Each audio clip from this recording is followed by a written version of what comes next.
pertencente somente a Deus, né? Ninguém ou nenhuma criatura ao qual ele criou de uma forma na sua totalidade.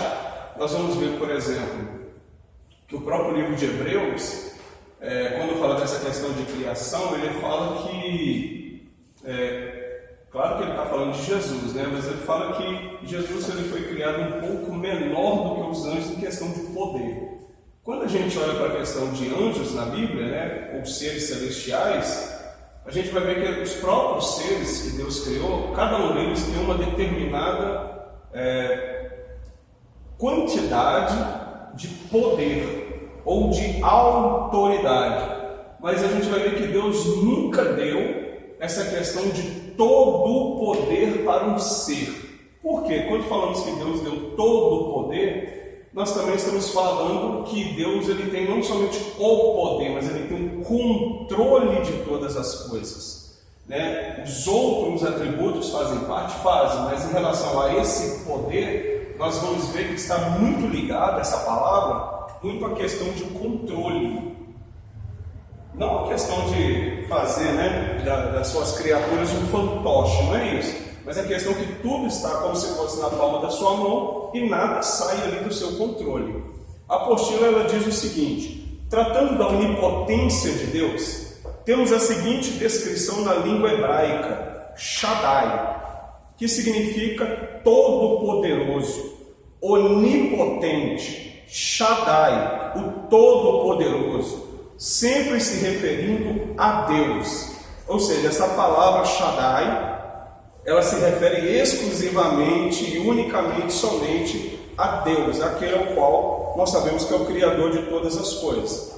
O texto de Gênesis 17, versículo 1, diz que quando o Senhor aparece para Abrão e muda-lhe o nome, expressa bem o sentido que buscamos aqui explicar.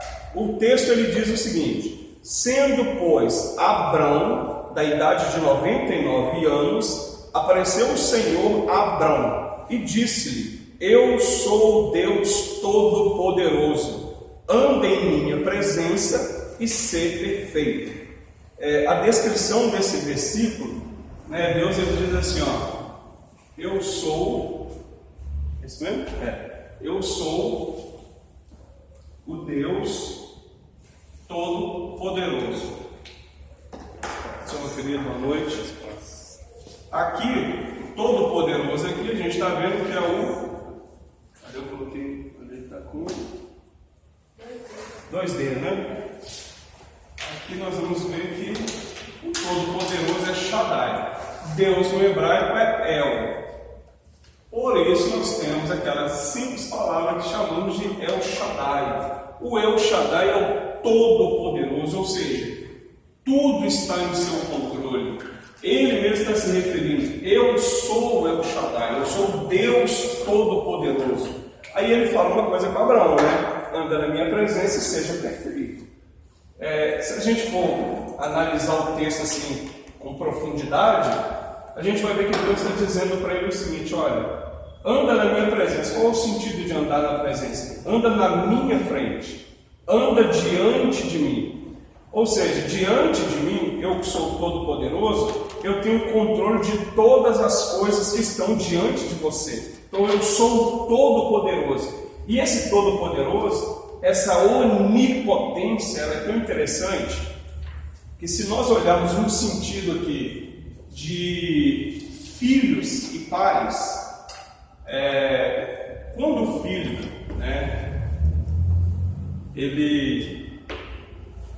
Geralmente, quando ele faz uma certa arte, para não falar bagunça, geralmente a gente coloca o filho assim na frente da gente para ele poder andar na nossa frente. Eu lembro que minha mãe fazia isso muito. Lá em casa fazia quase toda hora, né? Porque não era brinquedo, não.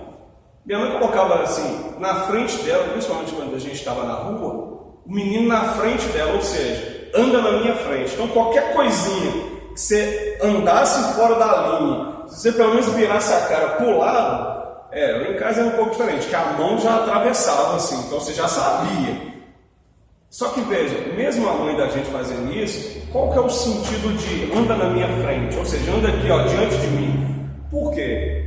É o sentido de eu estou no controle, eu tenho o seu controle, e eu não vou deixar você sair da minha presença e fazer arte, né? É o que a gente chama de bagunça. Então, se você andar na minha frente, você vai ter sempre a minha proteção. Então, Deus falou com Abraão, Abraão, o nome dele ainda é Abraão, né?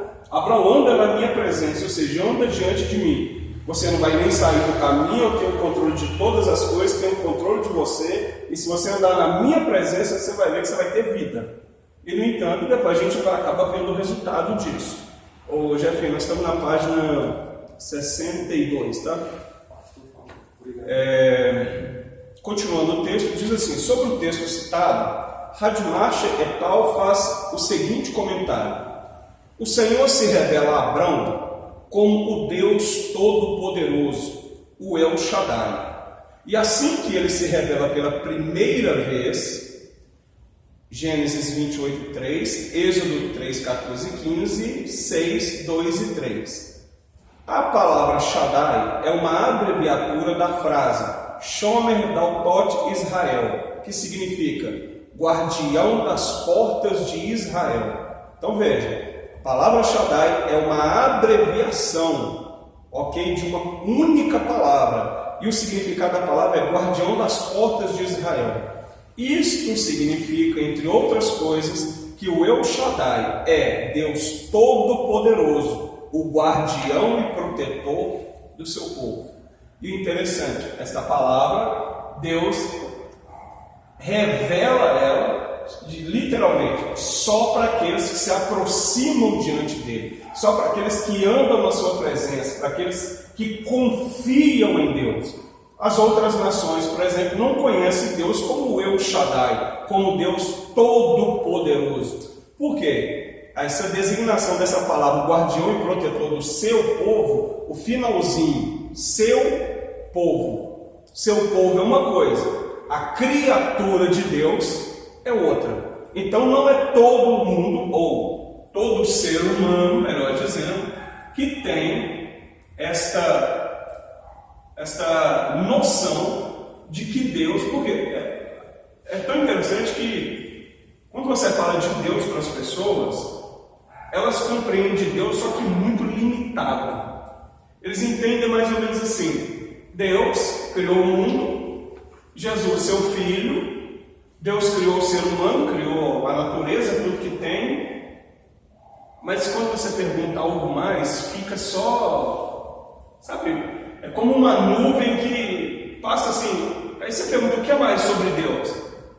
Os povos, as outras nações, ou os homens, a criatura de Deus, não têm essa sensibilidade de poder compreender como é essa potência, ou seja, essa questão de Deus ser o guardião, ou o guardador do seu povo, é seu povo e não sua criatura. Então, quando falamos que Deus ele guarda o seu povo, por exemplo, se a gente olhar para os Salmos 91, por favor.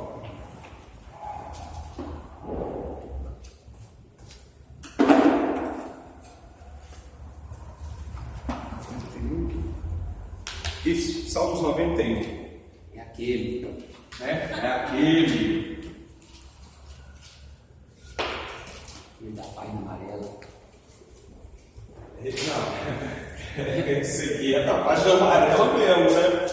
A Bíblia tem duas divisões, antes do Salmo 91 e E depois,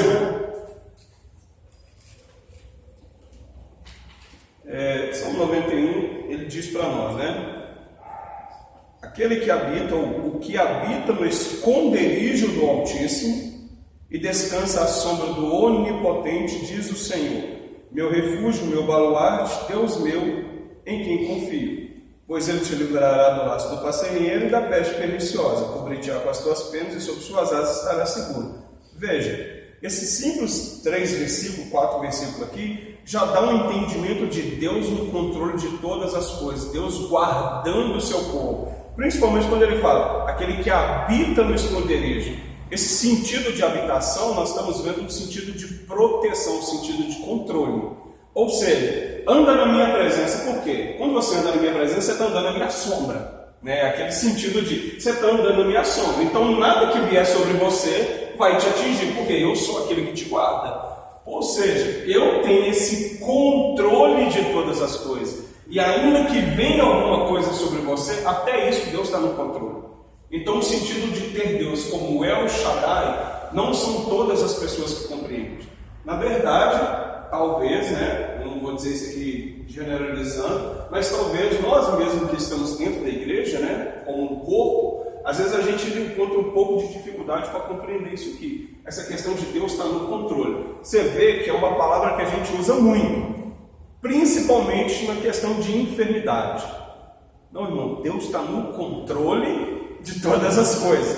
Sim, irmão, Deus está no controle. Mas quando a gente vai buscar esse sentido de Deus estar no controle, às vezes a gente tem essa dificuldade.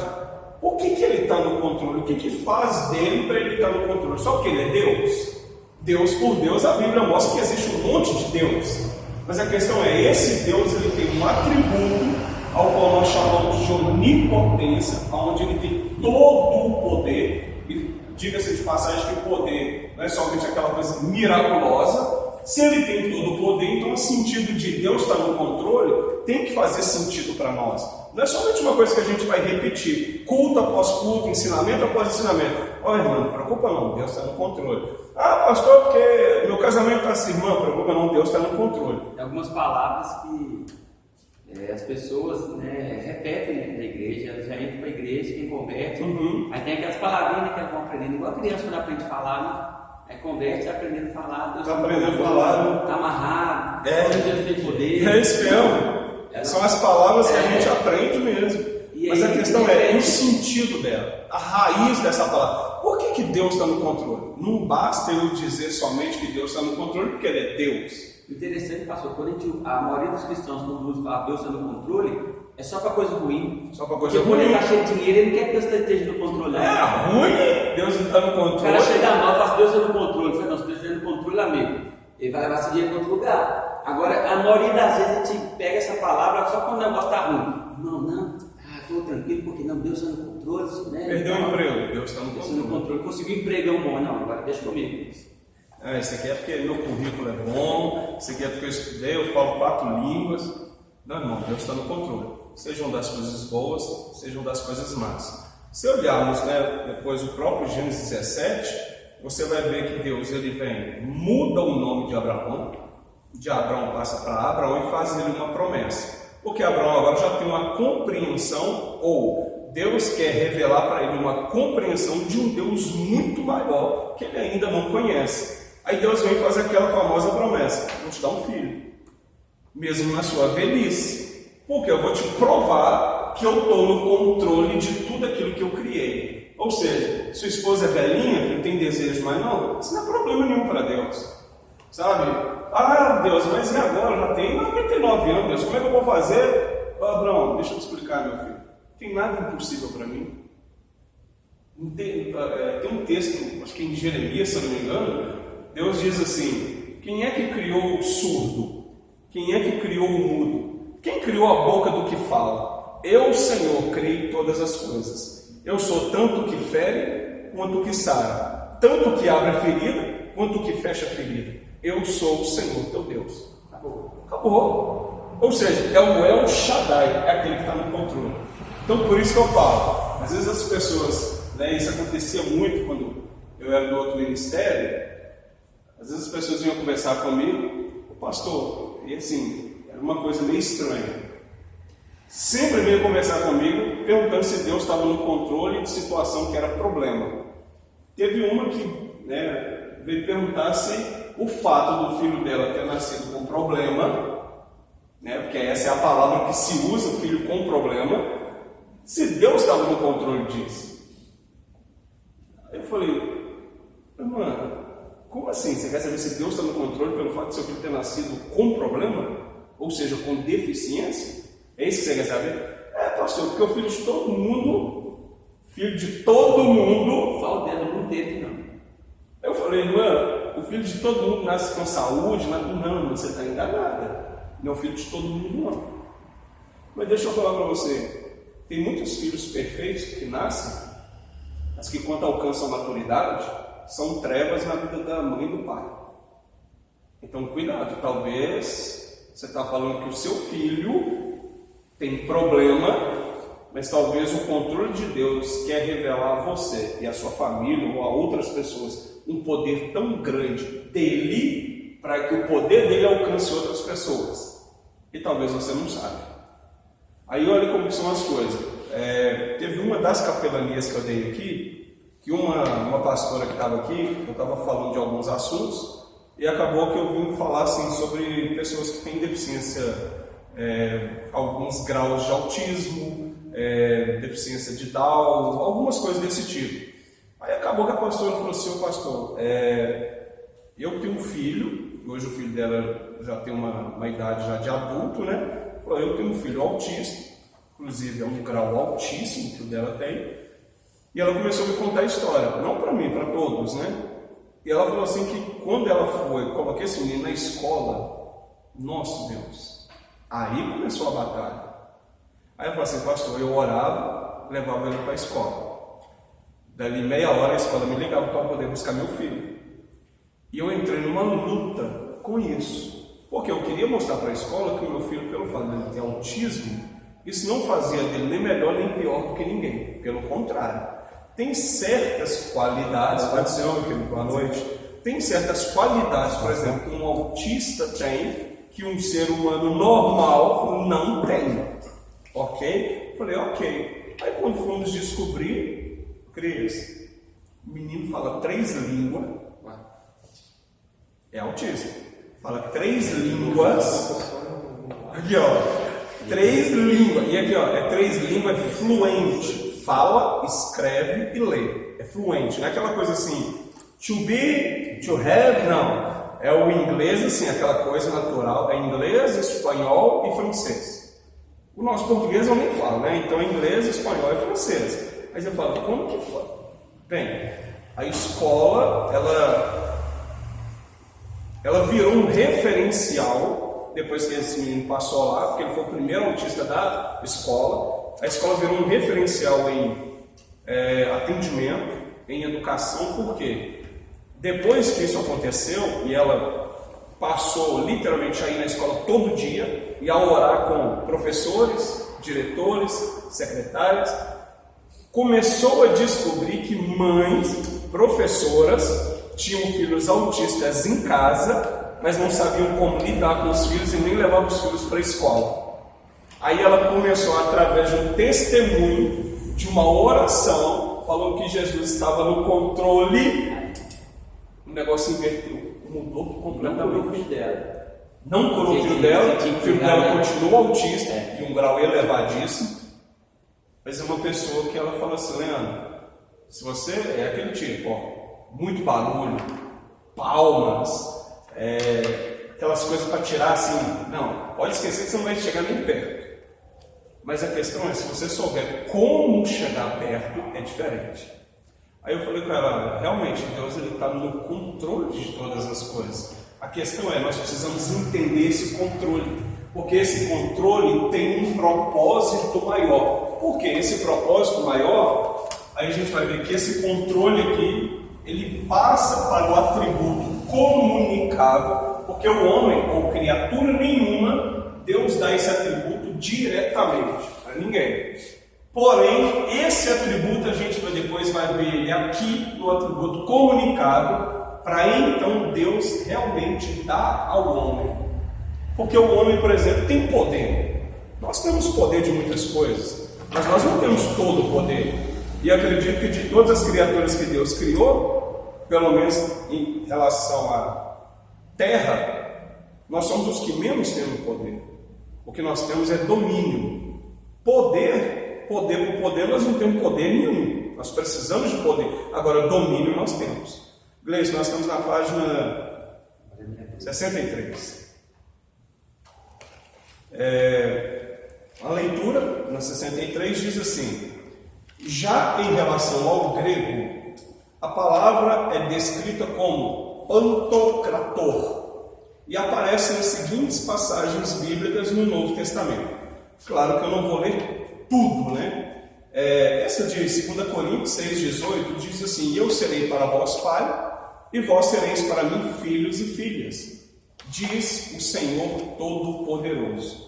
Então observe, 2 Coríntios 6,18, eu peguei só o texto do 18, né? Eu não estou olhando nem antes nem depois, mas só esse texto diz: e eu serei para vós pai, e vós sereis para mim filhos e filhas, diz o Senhor Todo-Poderoso. Aí mais uma vez eu vou voltar naquele sentido.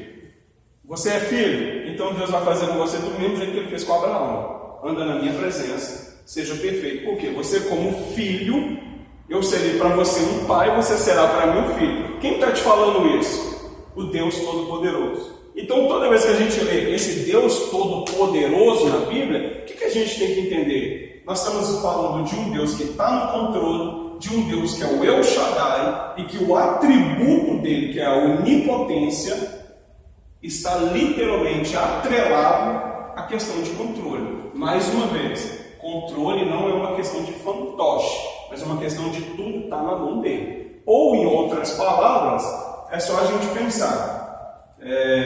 Terra, né? Vamos pensar nisso aqui na terra. Isso aqui, diante do que é Deus, a Bíblia fala que, bem, quando eu não sei desenhar, então vamos só entender. A Bíblia diz que a terra é apenas descanso para os pés dele. Se a terra, que é a terra, é descanso para o pé, imagina o tamanho dele. Fica difícil até de imaginar. Porque a terra é muito grande, né? Diga-se de passagem. Só que esse Deus falou assim, querido, a terra, a gente imagina, a terra, a grandeza, né? A terra é muito grande. Eu e você na terra é como um grão de areia. Só que para Deus Ele está dizendo assim, se você andar na minha presença, eu sou aquele que tem controle. Esse meu atributo que pertence só a mim, significa que eu estou no controle e eu tenho a potência, o poder de tudo. E tudo está no meu controle. Nada foge do meu controle. Aí, a gente não precisa ficar morrendo de medo, ou pelo menos, né, não devemos tentar a Deus, é claro. Mas a gente não precisa ficar morrendo de medo pelo que havemos de comer, pelo que havemos de beber, pelo que havemos de vestir, pela nossa segurança como um todo. Claro, mais uma vez eu digo, nós não vamos tentar a Deus, nós não somos bobos. Eu não vou tentar a Deus. Se eu tenho condições de deixar minha casa lá bonitinha, fechadinha, com um portão alto mesmo, muro alto, claro que eu vou fazer, eu não sou bobo. E Deus me dá liberdade para fazer isso. Mas eu nunca posso esquecer de que Ele está no controle. Pastor, mas fulano pulou lá na minha casa, lá roubou, matou minha esposa, como é que eu faço? Querido, até nisso, Deus está no controle. Veja, aí já começa a ficar um pouco mais difícil você falar isso, que Deus está no controle. Uma coisa é eu falar que Deus está no controle, outra coisa é eu falar que Deus permitiu acontecer.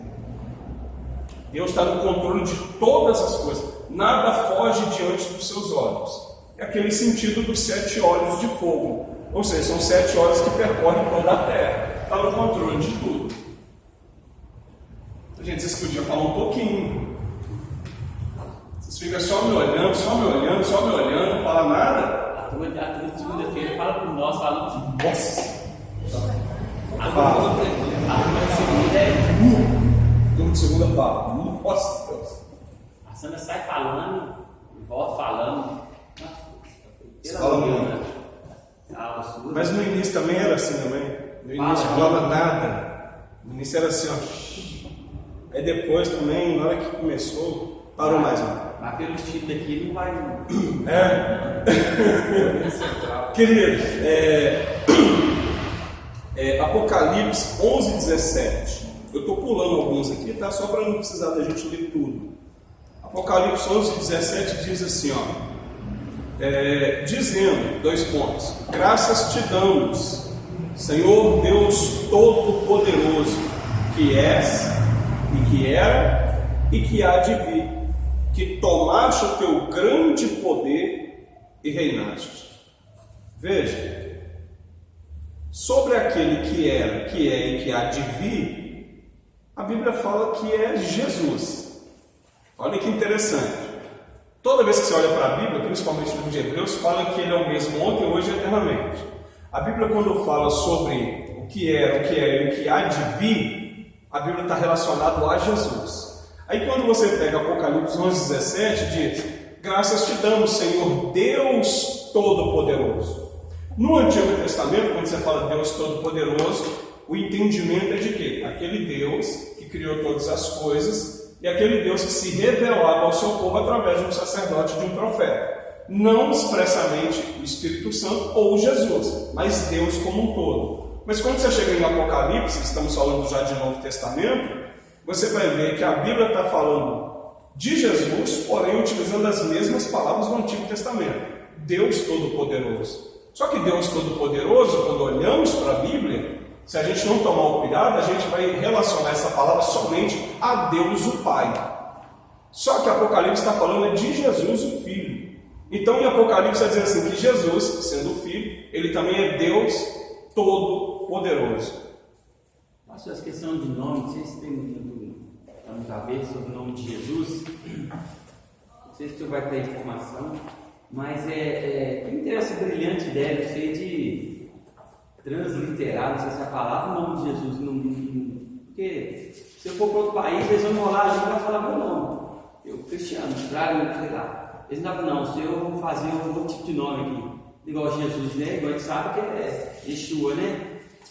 Eu não sei porque não continuo dando. Não, Yeshua aqui, lá, na China, em qualquer lugar, igual os nossos nomes, né? John, se ele vier para o Brasil, qual é o seu nome? John, vai ser John? Não, seu nome é o quê? John. No próprio nome próprio. Aí com Jesus e com os apóstolos, né? Eles, como diz, só na Bíblia que mexeram, né? Então, se olharmos, por exemplo, o próprio Paulo, né? O seu nome é romano, Paulo, normal. Né?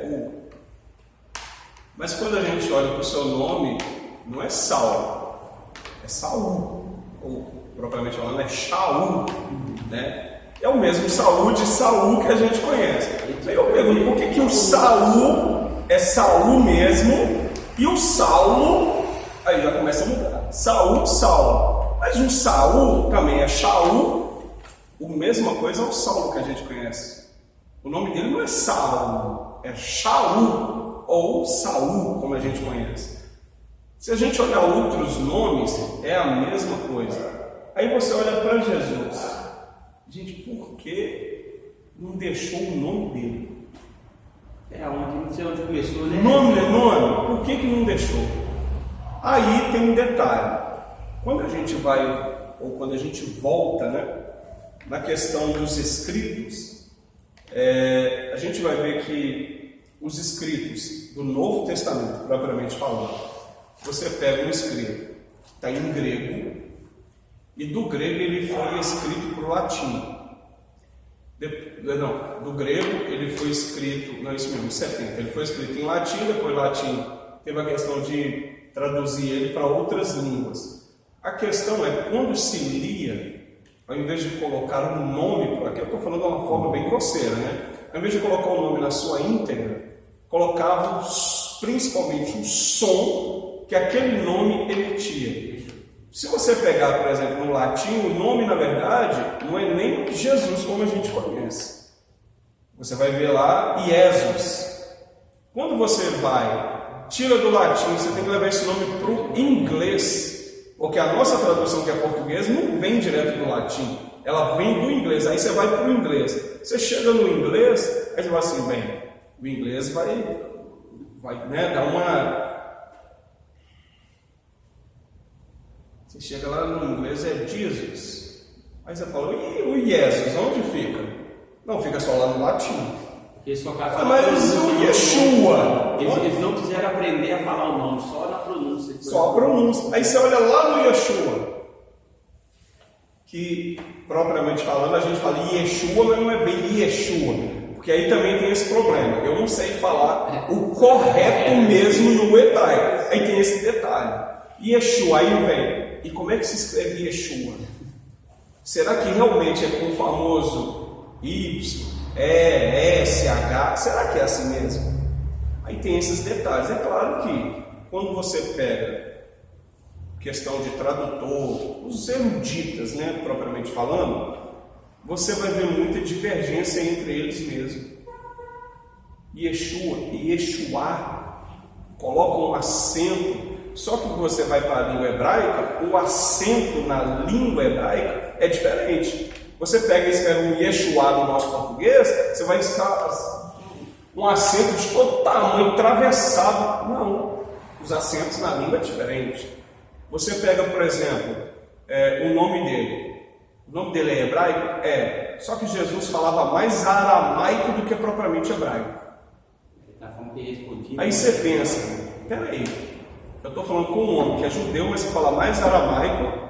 E como será que aqueles que ouviam, como será que ele, apesar que o aramaico hoje não se fala mais, mas como será que eles interpretavam isso? A mesma coisa os gregos. Você pega os gregos, acho que é livro de Lucas, se eu não me engano, chega uma hora que os gregos querem ver quem é este homem que está fazendo aquelas obras, ou seja, aqueles milagres. Esses gregos eram filósofos e estudiosos da época, eram doutores. Saíram da Grécia e vieram conhecer quem é esse homem. Filipe chega, todo eufórico, mestre, os gregos estão aí.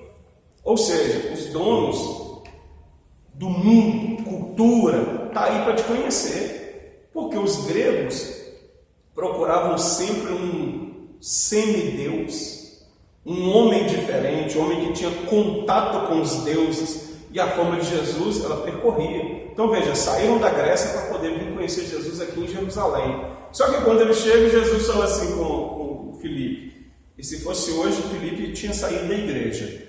Jesus fala assim: Filipe, não é chegada a hora deles não. Não vou me apresentar a eles não. Perderam viagem, vieram o que quiseram. Quando chegar a hora deles, eles vão saber quem sou eu.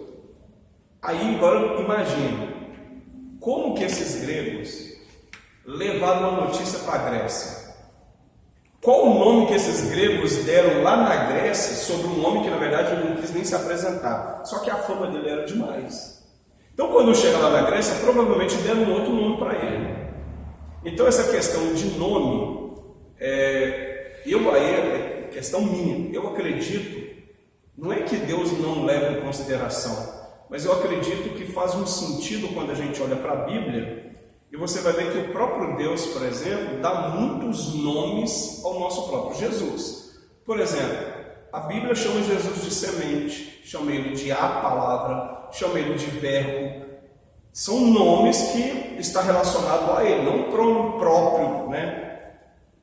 Só que vai chegar um dia que a própria Bíblia diz que ele vai revelar o nome dele para cada um de nós. Aí tem um outro detalhe. Peraí, se ele vai revelar o nome dele para nós, por que eu continuo chamando ele de Jesus? Aí tem uma outra questão. Isso já até me perguntaram já. Se o nome dele, vamos pensar que é Yeshua mesmo, né? Se o nome dele é Yeshua, por que quando eu expulso um demônio no nome de Jesus, por que ele sai? Por que quando eu oro por uma dor, por uma enfermidade que seja, eu oro nesse nome? Se você vê alguns cultos, por exemplo, cultos no México, na Espanha, alguns lugares assim, você vê eles falando, né? Nome de alguns lugares. Falam um Jesus assim, meio que mesclado, e outros de Jesus, mas falam. E acontecem milagres, acontecem curas. Aí é onde eu falo, não é que Deus não leva em consideração, mas eu acredito que Deus nos deu uma facilidade, porque é um nome que tem que ser conhecido em todo o mundo. Só que todo mundo sabe que mesmo tendo um nome diferente, todo mundo sabe de quem está falando. Você vê, quando eu falo em Jesus, ninguém pensa em outro Jesus, senão o Jesus crucificado, Filho de Deus. Ninguém pensa que, mesmo que tenha pessoas com esse nome, ninguém se liga. Não liga. A pessoa que tem o nome de Jesus. E o interessante eu cheguei a trabalhar. Só tem um.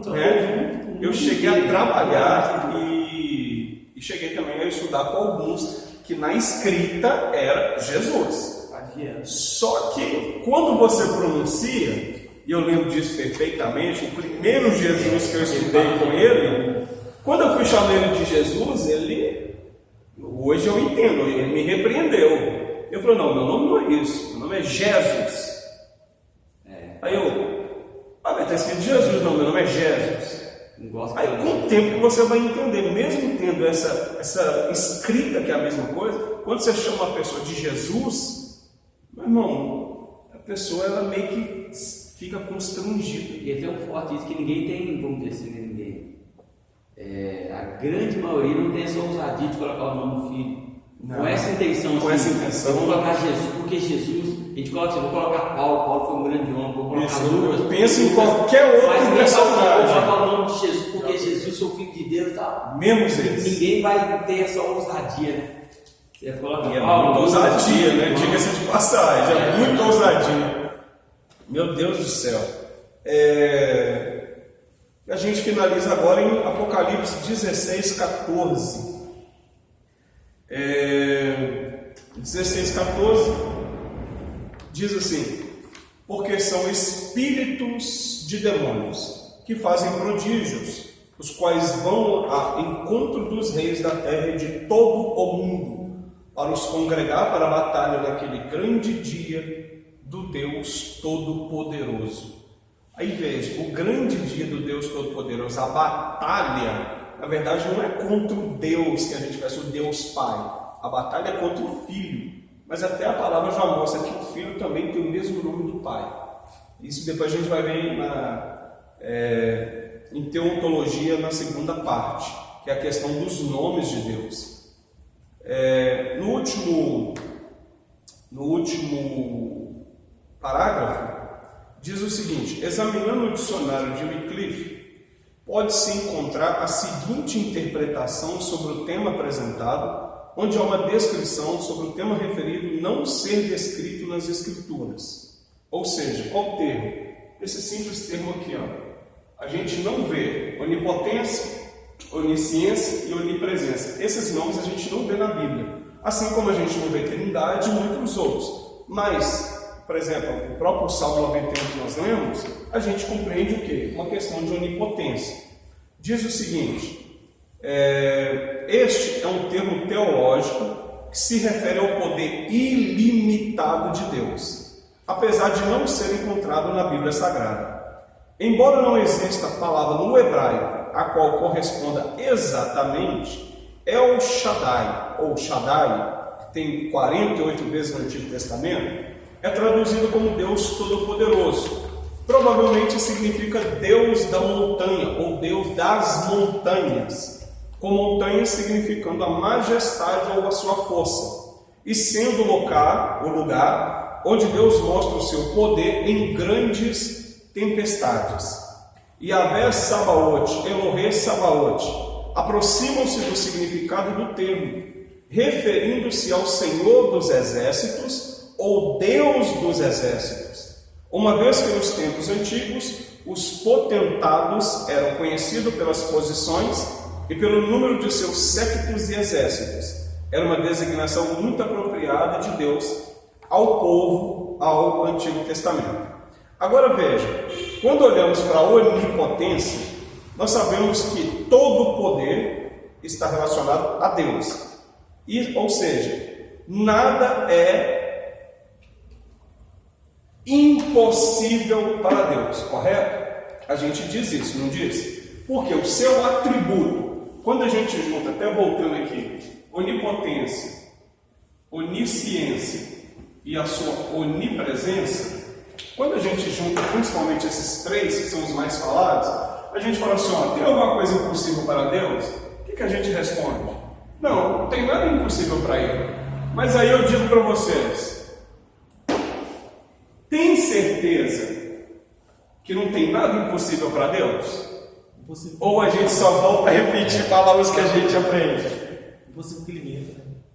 Então, tem coisas que são impossíveis para Deus. Se for por exemplo, é impossível que ele minta. Entra contra a santidade dele. Coisas que entram contra a sua santidade. É Tudo é impossível. impossível. Então Deus pode pecar.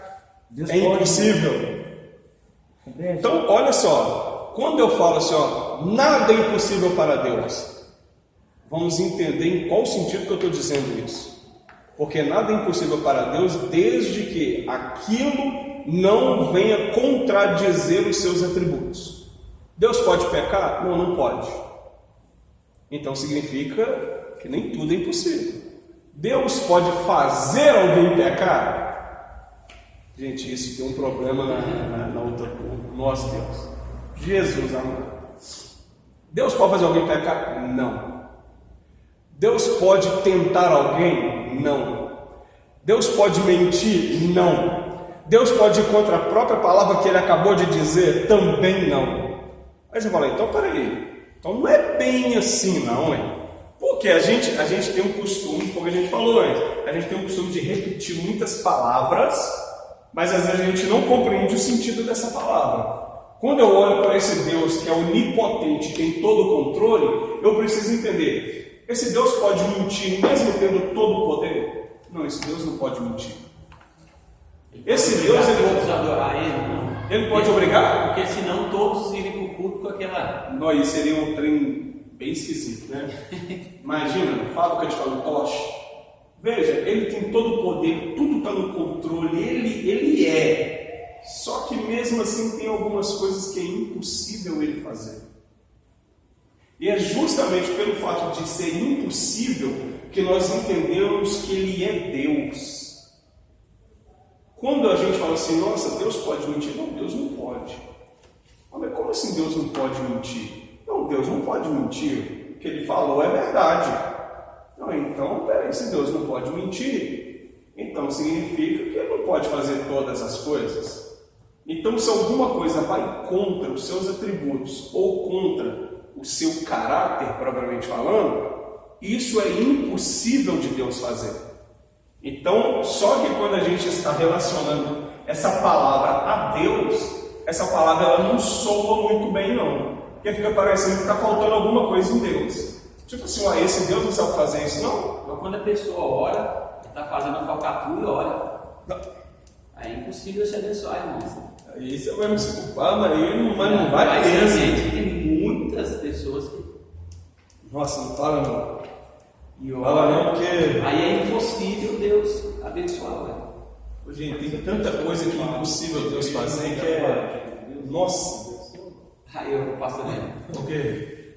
E se a pessoa faz uma igreja em algum local invadido, assim, Deus Se abençoa? a pessoa... Faz uma igreja em algum lugar que foi invadido, né? Tipo assim, invadiu, não tem uma Invadiu o local, a terra? É. A Bíblia chama isso de fraude. É um pecado que a Bíblia chama de fraude. Eu estou fraudando alguém. Se isso é pecado, como Deus pode... Está naquele lugar lá nas pessoas. Isso não entra na minha cabeça. É que ele entende. Isso não entra. Vou explicar por quê. Tem uma área. Vamos pensar nessa área aqui, desse quarteirão aqui. E isso aqui pertence a alguém. Isso não está... Porque se não pertence a uma pessoa física, pertence à união. Então pertence a alguém.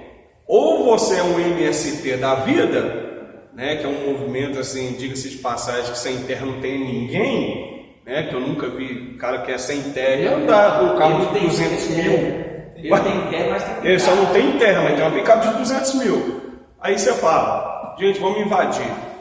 Vamos invadir porque o povo precisa, o governo não dá. Gente, peraí. Onde que Deus vai estar nisso? O meu pensamento é que Deus é esse, que Ele não tem a capacidade de dar uma condição, seja para um aluguel desse tamanhozinho de uma loja, ou seja para uma coisa que cabe 50 mil pessoas, não importa. O Ronaldo hoje paga o quê? De aluguel, uns 20 mil? Não, hoje, agora ele está pagando 35 mil. 35 mil? Eu nunca entrei lá no geral, nunca entrei. Mas eu conheço o local. Vai chegar a 70 mil. Vai chegar a 70 mil? É progressivo. Ah, tá. Olha só, você paga 35 mil reais de aluguel de um local. Veja, este Deus, ou ele tem uma capacidade para dar, tanto para uma igreja que é desse tamanho, quanto para uma igreja que pode pagar 35 mil de aluguel, 70 mil de aluguel.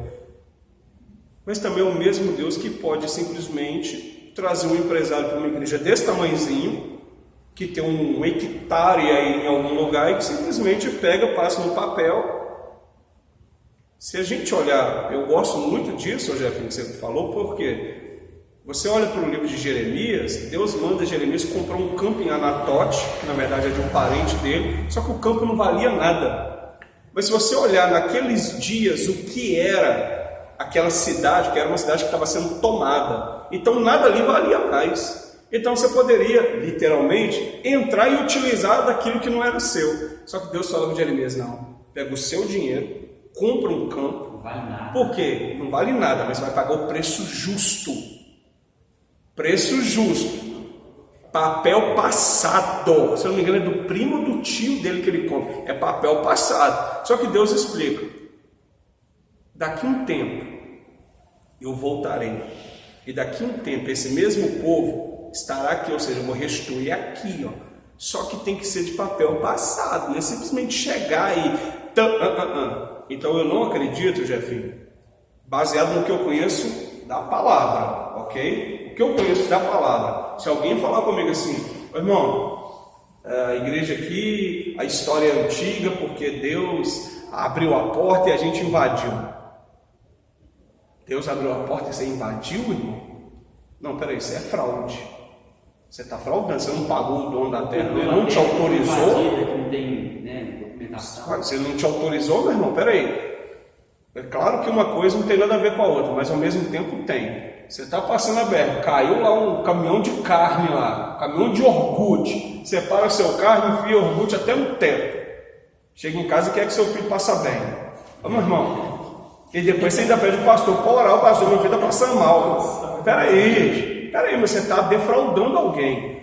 Uma coisa é, se o dono da carga ali, o caminhoneiro, se ele te autoriza, ou seja, se ele libera a carga. Tem situação que eles mandam pegar. Exato, se libera a carga, está debaixo de uma autorização. É diferente.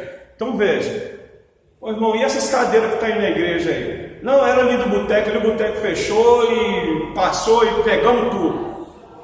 Passou e pegou, isso tinha um dono.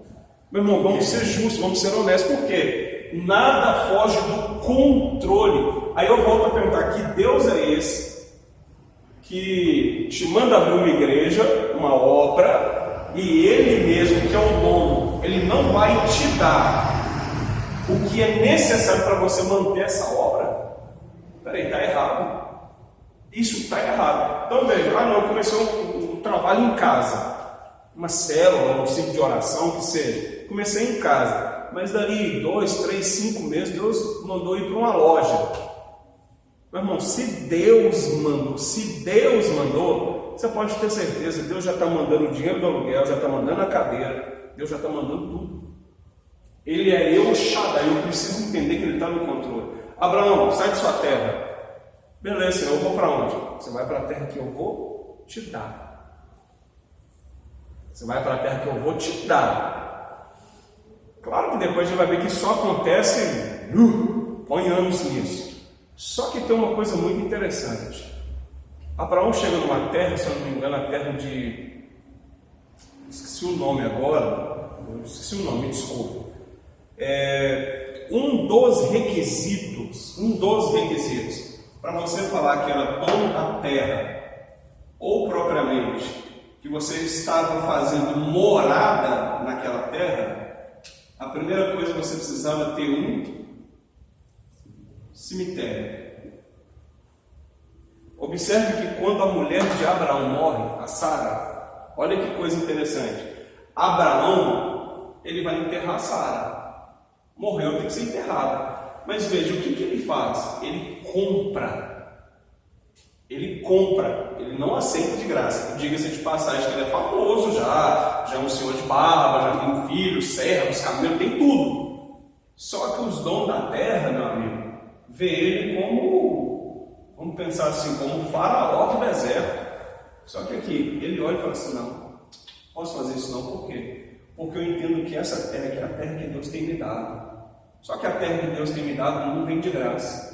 Quando ele compra o túmulo para poder colocar a sua esposa, ele está falando de um local de moradia. Então aquilo dá direito a ele, no futuro a ele e a sua descendência de habitar nessa terra. Por quê? Porque a primeira coisa que ele fez foi comprar a área de um cemitério para poder enterrar sua esposa. Então isso daqui já estava dizendo que até para você enterrar sua esposa você vai ter que pagar. Estou te dando a terra. Só que Deus não falou hora nenhuma para ele assim, ó, eu vou te dar a terra, você vai entrar e vai entrar de graça. Deus não falou isso com ele. Deus enriqueceu ele e deu ele o direito daquilo. Só que essa promessa vai se cumprir com Josué lá, anos depois, 600, 700 anos depois, se eu não me engano. Quando isso vai cumprir em Josué, olha como que é a história. Em Josué, por que Josué, com todo aquele povo, por que eles vão tomar Canaã? Aí a gente tem que voltar à história, lá quando Deus começa a fazer a promessa, para poder entender quem é que está habitando dentro de Canaã, para entender por que Josué tem que entrar e tomar aquela terra. Aí que faz o sentido, porque senão, estou vendo a casa ali, eu vou fazer igual a Josué, vou entrar e vou tomar esse negócio. Eu falo que eles tomaram, então Vou chegar, vou tomar esse negócio. Não é bem assim, não. Não é porque Deus está no controle que eu vou fazer coisas fora do controle, não. Espiritualizando mais, Davi, quando ele foi oferecer o sacrifício, isso. Nas terras de Araúna, né? Isso. E eu falei, não posso não. Não, rei, aqui a terra pode ser sua. Eu vou pagar, não. É justo pagar. É justo, eu tenho que fazer o que é certo. E era justo ele ficar com a terra. Era justo. Ele falou, não, eu tenho que pagar. Vê lá, vou dar alguma coisa para o meu Deus que não me custe nada? Não, quanto que é? É X, então está aqui. Eu estou te pagando o que é certo. E depois, é claro, a gente sabe que a terra acaba sendo o local onde vai ser o templo. Você olha hoje, né, apesar que os mapas hoje, muita coisa destruída, mas você olha hoje para onde é o templo, propriamente falando, apesar que só tem o Muro das Lamentações, é só você pensar naquela área toda ali, era o campo de Araúna, onde ele compra justamente para aquilo dali. Entendeu? E até hoje aquilo ali pertence ao templo do Senhor.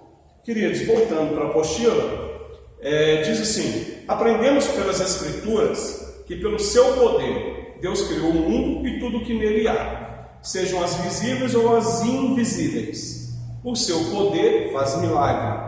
Nada é difícil demais para Deus, conforme o próprio anjo Gabriel cita para Maria no dia da visitação. Ou seja, ele diz lá em Lucas 1,37, porque para Deus nada é impossível. Lembrando, esse nada impossível aqui está relacionado ao que vai acontecer com ela.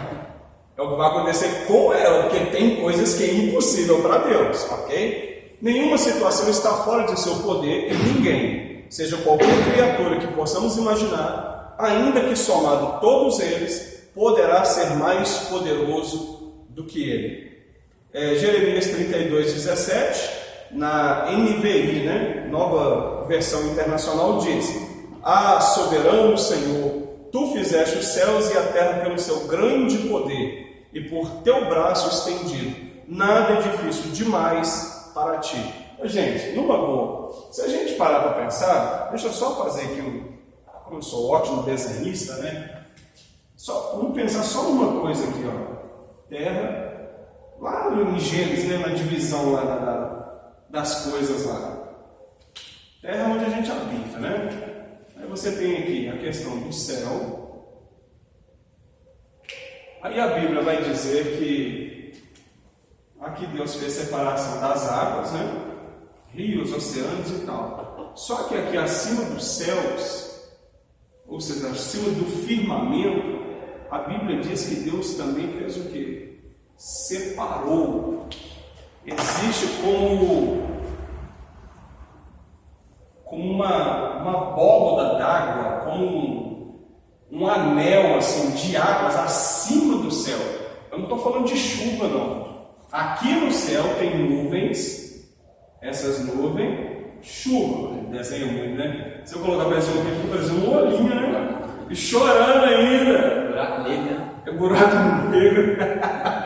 Veja, céu é onde a gente enxerga. E onde eu enxergo é onde estão as nuvens. E é das nuvens que vem toda a chuva. Aí eu te pergunto, vamos parar para pensar só um pouquinho. Olha o poder desse Deus: terra, água, oceano, rio, enfim. Só que Deus separa. E Ele não está falando da chuva, não. Ele separa. Ele faz um céu. Depois, acima do céu, água. Quem é que está sustentando essa água aqui para ela não descer?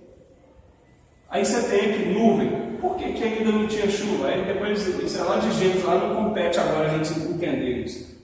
Só que essas nuvens que estão no céu é que chovem sobre a terra. Mas e essa água? O que essa água está fazendo aqui? Que negócio é esse de... Quem que está segurando essa água aqui, gente? Aí alguém me diz assim: pastor, o que segura essa água é a gravidade. Aí eu vou te falar para vocês assim: gravidade é coisa nenhuma. A Bíblia não fala de gravidade. Mas enfim, isso é para momento de roda de café. A Bíblia não fala. Só que veja, essa água aqui, lá em Noé, a Bíblia fala que quando ia vir o dilúvio, né? A Bíblia fala que Deus liberou essas águas aqui. Aqui tem um abismo, né? Mas, gente, como isso aconteceu, eu não sei. Sinceramente, eu só faço umas ideias meio loucas assim na minha cabeça. Esse aqui, se eu fosse desenhar, eu precisaria de uns 5 quadros. A Bíblia fala que Deus liberou a água do abismo e liberou as águas que estavam em cima do céu. Aí a gente fala que choveu, né? Irmão, não é que choveu. As águas que estão acima do céu desceu. As águas que estavam embaixo do abismo, a Bíblia diz que as comportas aqui foram abertas. Se foi aberto, meu amigo, a água veio de baixo, a água veio de cima. Estremindou. Eu vou falar para você, a arca do Noé tem que ser a arca mesmo, viu? Porque a água para todo lado. Só que depois você vai ver que Deus ele faz o quê? Ele faz isso aqui de novo, ó. Separa de novo. Aí você fala assim: para que ainda tem água aqui? Qual que é a finalidade disso? Só que agora veja, Deus fala assim, ó, depois lá em Noé, né? Depois lá em Noé, Deus fala assim aqui, ó, como é que é o negócio aí? Se a copada descobre. Se a copada descobre, meu filho, acabou. Agora veja, aí Deus fala assim, que desde os dias de Noé, nunca mais Deus destruiria a terra com água. Aí Deus coloca o quê? Um arco-íris, né? Como eu desenho muito, vocês já imaginam que isso aqui é um arco. Deixa eu colocar uma seta aqui, ó. Arco-íris. Por quê? Das nuvens, toda vez que a chuva cai, ela passa por dentro desse arco. Só que essas águas que estão aqui, elas não são liberadas mais. Então toda vez que a água desce, ela desce pelo ciclo. Então toda vez Deus lembra que Ele não vai matar mais, né? Ou vai acabar com a terra com dilúvio. Mas eu sempre me pergunto, gente, esse Deus ele é tão poderoso, mas tão poderoso, como que essas águas não caem? Quem é que mantém essas águas? Sabe qual que é interessante? Ser humano nenhum consegue ver essas águas. Porque ser humano nenhum consegue ter uma nave, um método, um robô, uma Apollo 13 para poder subir o suficiente para transpor o firmamento. Homem nenhum consegue fazer isso. Aí tem uma teoria que quando a gente for estudar angelologia, a gente vai entender essa teoria aqui da água, tá bom? Mas não é para agora. Queridos, vamos tomar café? Oi? Se a copada descobre se Essa mesmo, fala, eles colocam um cano embaixo aí, Essa vai tá lá. doido. Copas não pode descobrir de jeito nenhum. Amor, Começa a cobrar ela. você poderia Algo que não é dele. arrumar para mim, por gentileza, um café aí? Querido, só enquanto ela arruma ali, deixa eu só finalizar aqui então. Depois do versículo aí diz o seguinte: o poder de Deus não deve ser identificado com sua vontade, embora a vontade de Deus implique em poder para realizar o que Ele quer. A onipotência de Deus não significa que Ele pode fazer uma mentira ser verdade. Veja, mesmo tendo todo o poder, Ele não pode, em hipótese alguma, fazer com que a mentira seja verdade. Então, querido, não adianta. Quem vive na mentira, Deus não vai operar na mentira. Quem utiliza da mentira achando que tem um ditado, que é o ditado mais horrível que tem. O seguinte ditado: há males que vêm para bem. Isso é a mais mentira da mentira da mentira, gente. Não existe mal que vem para bem. Nem mentira boa? Senão, a minha mentira que é boa é para um propósito bom. Meu irmão, há males que vêm para bem. Mentira. Há bem que vem para bem. Pastor, mas eu menti para fulano não perder a vida. Pastor, eu precisei mentir porque senão o médico não ia fazer a cirurgia do meu filho. Pastor, eu precisei mentir por causa disso, por causa daquilo. Meu irmão, ou a gente fica com a verdade, anda na verdade e respira a verdade, ou então para Deus não adianta. Porque Deus ele não vai operar nisso. Agora você imagina, ô fulano, eu tive que mentir por um propósito maior. Qual o propósito maior? Eu tive que mentir porque senão fulano não operava alguém lá da minha família. Tá bom, na hora do desespero, né, na hora que a alma está angustiada aqui, só que a gente precisa entender que quando a gente fala que a gente é de Deus, ou a gente pertence a Deus, a gente é filho de Deus, gente, essas aberturas, ou essas brechas que a gente acaba dando, sinceramente, isso pode acarretar num mal muito grande. Ah, fez a cirurgia, deu tudo certo, tá tudo bem. Aí você fala assim, e qual o mal que veio sobre mim? Eu menti, só que fulano foi beneficiado. Só que não vem nada sobre mim. Aí eu vou te falar para você assim, aonde na Bíblia que Deus pega o culpado, passa a mão sobre a cabeça dele e fala que ele é inocente? Deus não faz isso. Se você mentiu, querido, uma hora você vai ter que pagar isso. Aí é que está o problema. Por causa disso daqui, a gente pensa, né? A gente pensa que a demora de Deus está ligada em impunidade. A gente olha e pensa assim, ah não, eu menti. Passa 1 ano, 2 anos, 3 anos, 5, 10, não importa. Aí a gente pensa assim, não, mas Deus nunca me castigou por causa da mentira que eu falei.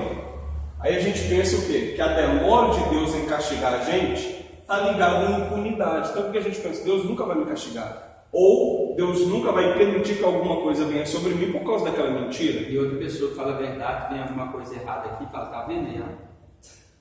Sabe que essa demora